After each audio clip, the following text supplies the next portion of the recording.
আসসালামু আলাইকুম সুধী দর্শক, আশা করি ভালো আছেন। সবাইকে শুভেচ্ছা রইল। আজকে আমরা আলোচনা করব পারস্পরিক শুল্ক, যেটা ইউএসএ গভর্নমেন্ট সারা পৃথিবীর বিভিন্ন দেশে, ছোট বড় বিভিন্ন দেশে ইম্পোজ করেছে এবং ফাইনালি আজকে একটা এগ্রিমেন্ট সাইন করেছে যে কে কত হবে। সমস্ত জল্পনা কল্পনার অবসান ঘটিয়ে আমি টাইমস অফ ইন্ডিয়াতে দেখলাম যে বাংলাদেশের হয়েছে 20%। যদিও আমাদের বাংলাদেশের ব্যবসায়ীরা অনেকে মনে করছিল যে এটা 15 থেকে 17% হবে। তারপর আমাদের পার্শ্ববর্তী দেশ ইন্ডিয়াতে হয়েছে 25%, পাকিস্তান 19%, ভিয়েতনাম 20%, ইন্দোনেশিয়া 19%। ইভেন আপনি শুনে আশ্চর্য হবেন যে বেলজিয়ামের মতো ইউরোপিয়ান দেশ তার উপরে 39%।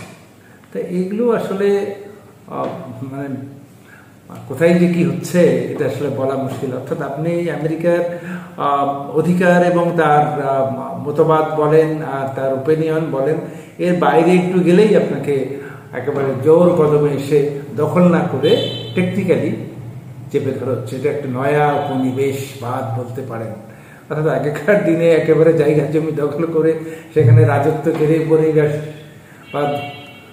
প্রতিষ্ঠা করা হতো, আর এখন আসলে ধরনটা পাল্টেছে। কারণ এখন যদি আপনি একটা দেশ দখল করেন তাহলে দেখবেন যে খারাপ বলবে।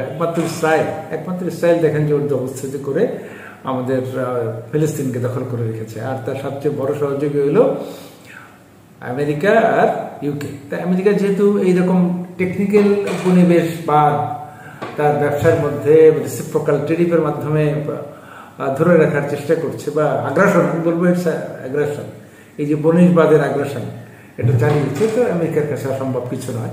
তারা তাদের তো আসলে মিডল ইস্টে তাদের একমাত্র মানে যদি ডিরেক্টলি বলেন তাহলে ইসরায়েল, তাদের মাধ্যমে তারা ফিলিস্তিনি রাষ্ট্রকে একেবারে উপনিবেশবাদ বললেও ভুল হবে না, বা দখলদারি বললেও ভুল হবে না।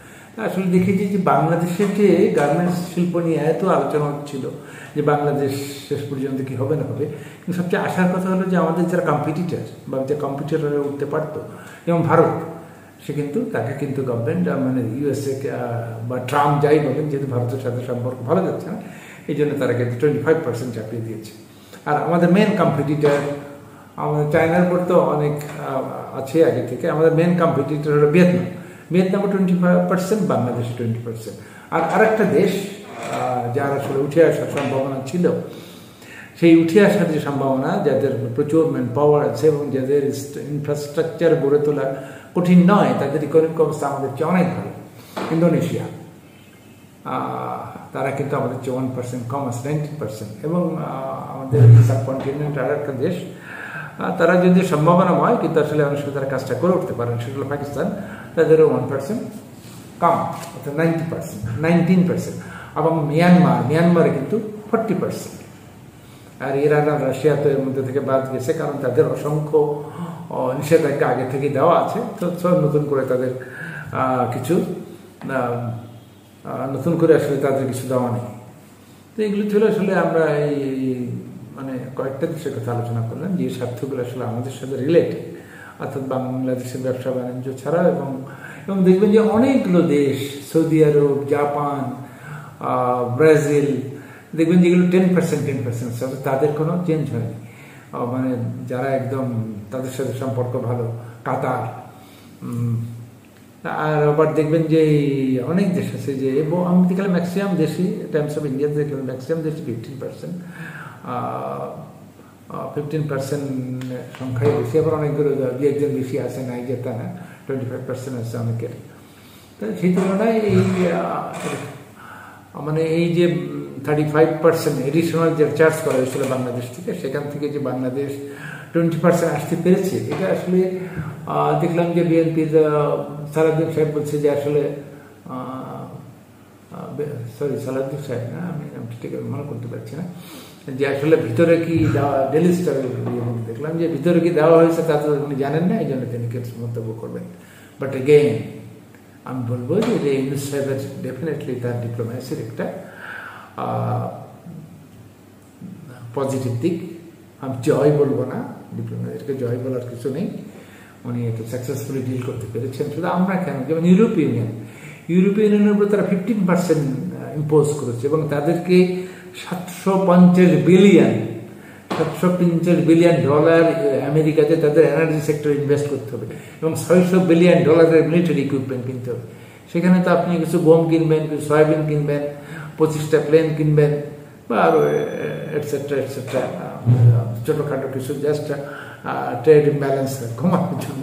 তো সেই 25টা প্লেন হয়তো আপনার কাছে অনেক কিছু, কিন্তু আসলে আমেরিকান গভর্নমেন্ট বা বোয়িং এর কাছে এটা কিছু না। যেমন ইন্ডিয়া 100টা অর্ডার দিয়েছে এই সব তোপের থেকে বাঁচার জন্য, কারণ ট্রাম্প সাহেব তো ওখানে বসে বসে তোপ ডাকছেন। একটা সিস্টেম, আধুনিক সিস্টেম, এটা জোর দখল না করে একটা উপনিবেশ মানে জায়গায় বসেই তৈরি করা, মানুষকে প্রেশার দেওয়া, যেহেতু সুপার পাওয়ার, তুমি আমার কথা শোনো। এবং ওই যে আমেরিকা, ট্রাম্প সাহেব মেক আমেরিকা গ্রেট এগেইন, উনি নির্বাচনের আগেই বলেছিলেন যে আমেরিকা, তিনি শুধু আমেরিকার স্বার্থটাই দেখবেন, বাস্তবে তাই। কিন্তু তারপরেও কিন্তু দেখেন এই যে এটা ছাড়াও যেমন তিনি ইসরায়েলের এবং যুদ্ধের সঙ্গে লেগে রয়েছেন, তারপরে ইউক্রেনের যুদ্ধের সঙ্গে লেগে রয়েছেন। কিন্তু উনি যখন নির্বাচন করেছিলেন তখন কিন্তু বলেছিলেন তিনি বাইরের ব্যাপারে কোনো ইন্টারফেয়ার করবেন না, তিনি শুধু আমেরিকার স্বার্থটাই দেখবেন। কিন্তু আসলে ইন্টারন্যাশনাল পলিটিক্স ইটস মানে ডিফারেন্ট। এবং যেমন ধরেন আমার কাছে খুবই আশ্চর্য লেগেছে যে উনি বেলজিয়ামের উপর প্রায় 39% ইম্পোজ করেছেন। কেন? উনি তো ইউরোপীয় ইউনিয়ন থেকে কি বেলজিয়াম সম্ভবত আলাদা, বেলজিয়াম মনে হয় ইউরোপীয় ইউনিয়নের মধ্যে নয়। এবং গ্রেট ব্রিটেনের তালিকাটাও আমি দেখলাম না যে কত পার্সেন্ট ইম্পোজ করা হয়েছে, বিকজ গ্রেট ব্রিটেন যে দে আর মানে ভেরি ক্লোজ ফ্রেন্ড। আমেরিকা যেখানে যায় গ্রেট ব্রিটেন সেখানেই যায়। তো যাই হোক, আমি আশা করি যে বাংলাদেশের এই যে 80% বা 85% এক্সপোর্ট দখলকারী গার্মেন্টস শিল্প, সেটা ভালোভাবেই রান করতে পারবে। কারণ যারা তাদের কম্পিটিটর, সেই যে ইন্ডিয়া, কিছুটা পাকিস্তান এবং সবচেয়ে বড় কম্পিটিটর ভিয়েতনামও 20%, বাংলাদেশের 20%। তো বাংলাদেশের প্রাইসও যেখানে নিয়ে যেতে হবে, ভিয়েতনামের প্রাইসও সেই যেখানেই নিয়ে যেতে হবে, তার কোনো হেরফের হবে না, বিকজ এখানে একটা ইকুইলিব্রিয়াম থাকবে, যেহেতু একই রেট। শুধু ব্যাপারটা যে মানে ট্রাম্প সাহেব করলেন, এটা শুধু একটা আমি বলতে পারি it's a symbol of new উপনিবেশবাদ।